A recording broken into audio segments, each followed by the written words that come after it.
200 voltage regulator. I want to introduce this device to you. Let's check first the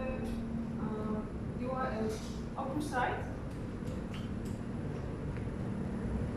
I want to first show you the input connections. This is the face-to-face line-to-line input connections. This is the input neutral, and this is the output neutral. And now you can see the output connections here for each phase.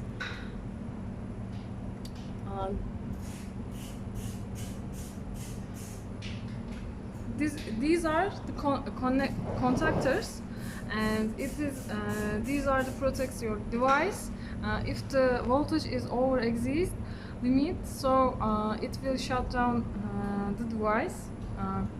And now you are looking to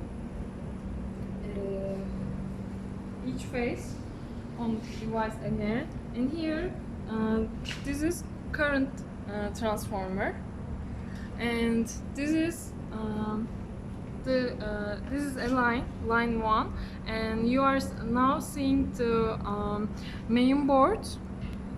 This is the driver, thyristor driver, and these are the drivers for